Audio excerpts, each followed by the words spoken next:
Hi, my name is Michelle Giannato, Vice President and Patient Advocate for the nonprofit Auto Brewery Syndrome. My late husband's body would convert the food, carbohydrates, that he ate to alcohol, and he would become legally intoxicated.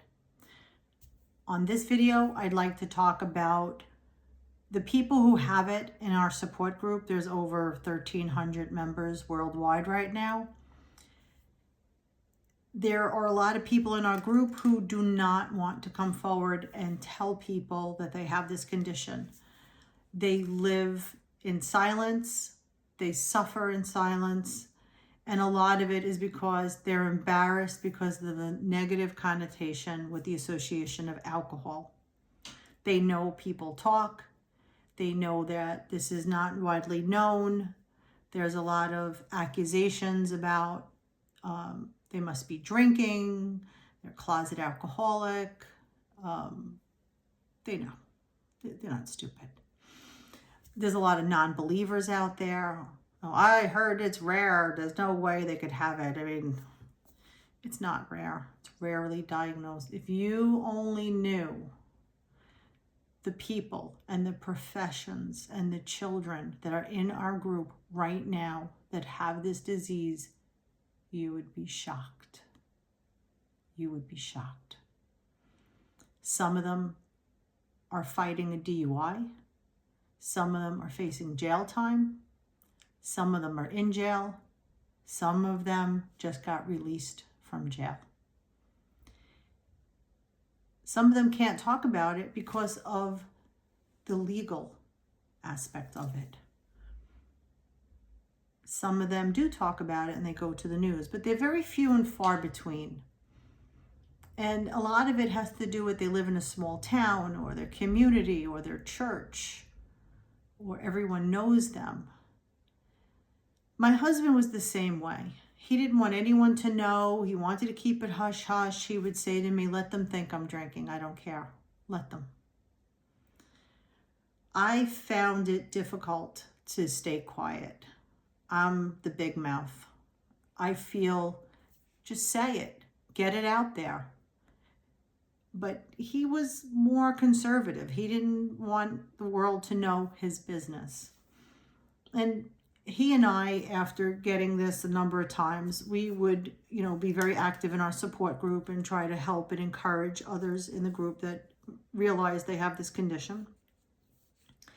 And they would sometimes, if they live close enough or willing to travel, they would go to see the same doctor my husband went to see in Staten Island. And there was a young woman, 20 years old. She realized she had this condition.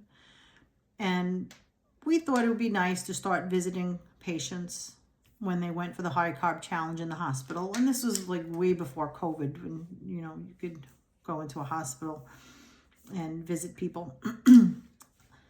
And this young 20-year-old woman laying in bed, we went to her hospital room, we met with the family, and we would do this routinely with people that would come in to get the high carb challenge. We'd say, hey, we've been through it and we're going to help you. And if you have questions, speak to us, come to us, we'll help you. And we were always there. And it was this, 45-minute drive for us, no big deal.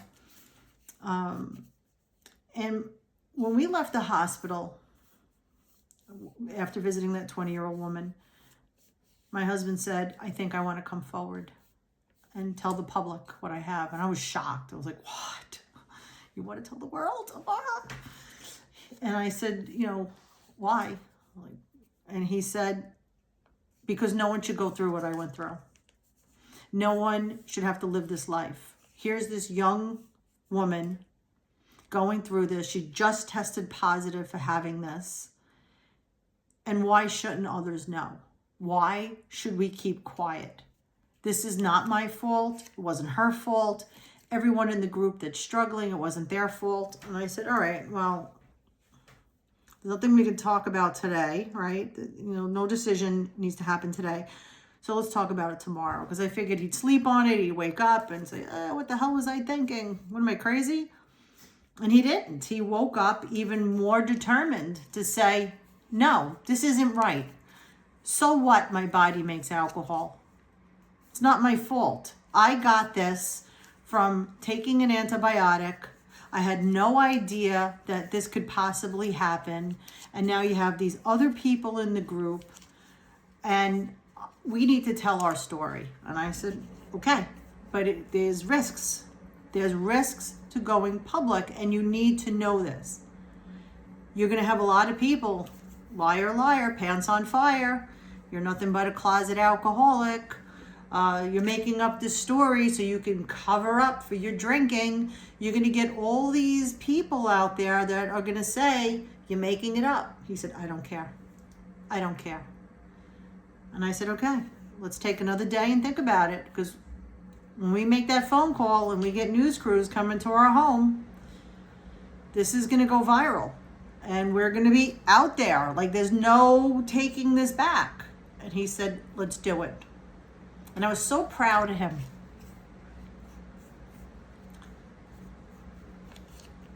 I really was. When he had his head and stuck on something, he was really stubborn. And then he was very determined.